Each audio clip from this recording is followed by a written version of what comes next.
take a walk on the woo-woo side with me. My name is Michelle Douglas and I am on a mission to help you to step into your power so that you can create the life you desire.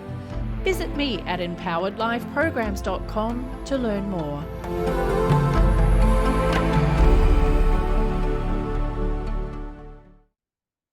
Hello. Today is a very exciting day. We're at 100 episodes. How excitement!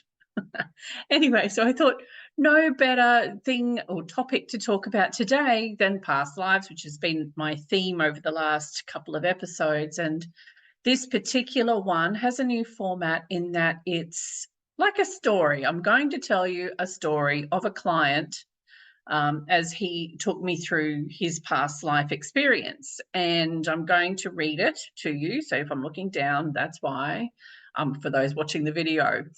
So this one is called How Learning About a Past Life Can Help You Now. And it's basically a summarized version of a past life regression that I facilitated with a client.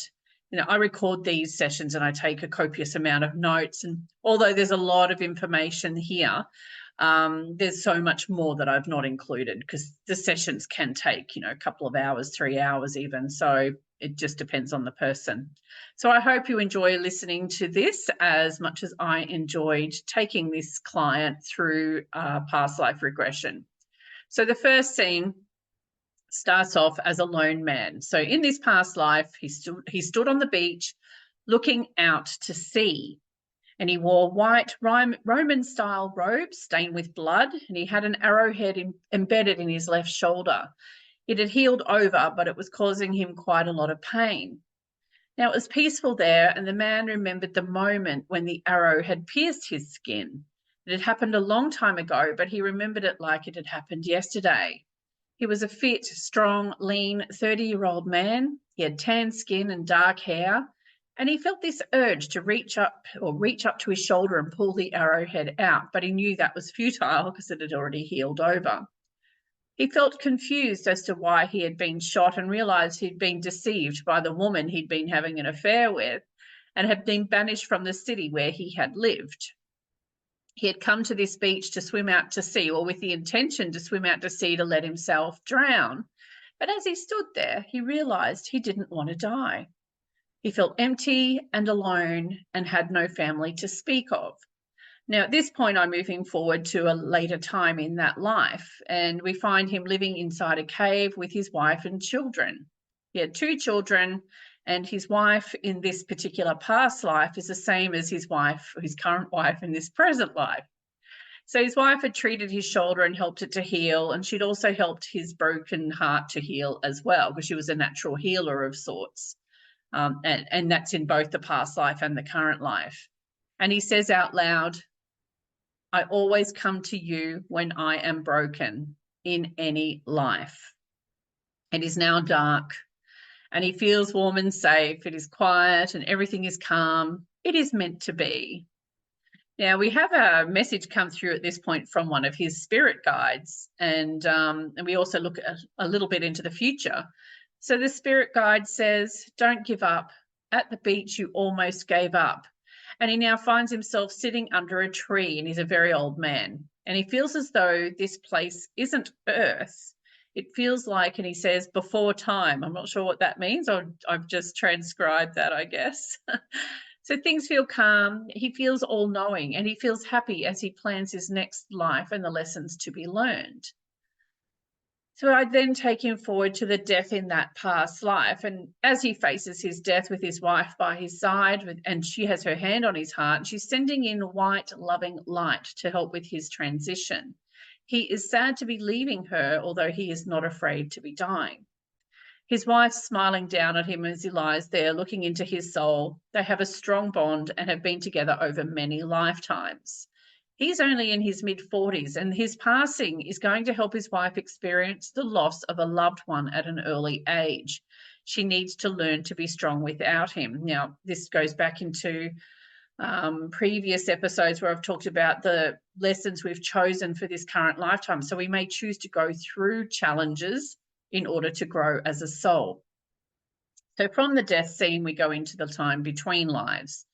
He's left his body and he looks like a wizard now, and he's a very old soul, and he even wears like a crown, like he's a kind of a king.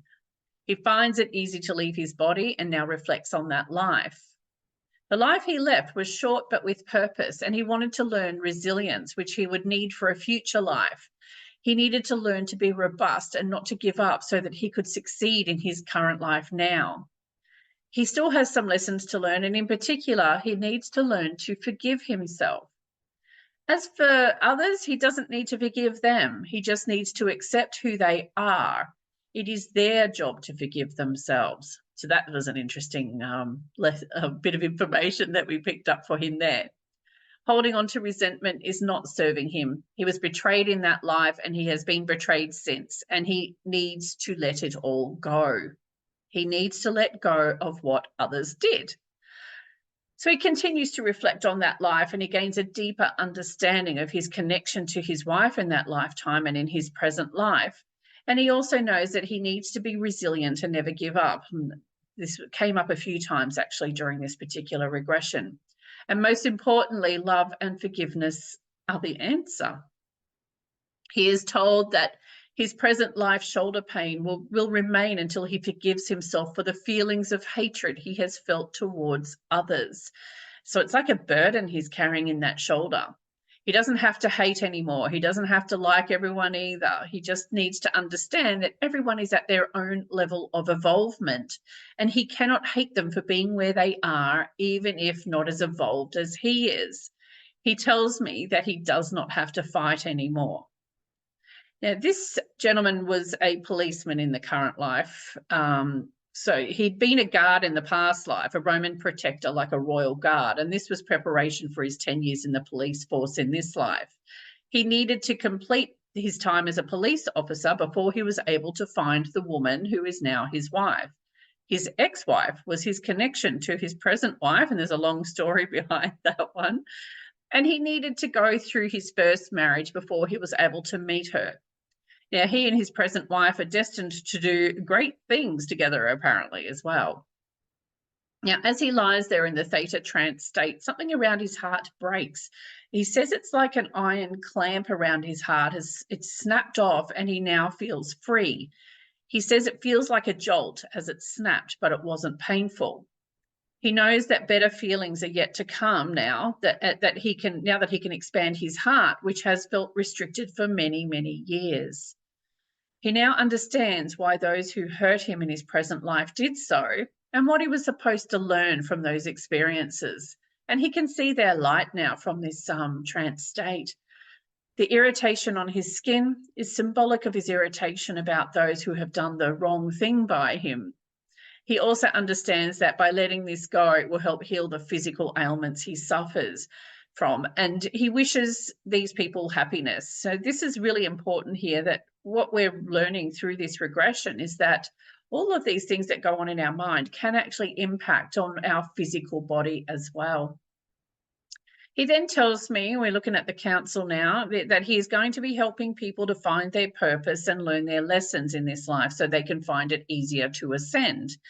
He sees 9 big white long lights like silhouettes, and he tells me that the other 3 or another 3 are on missions, including his wife from this present life.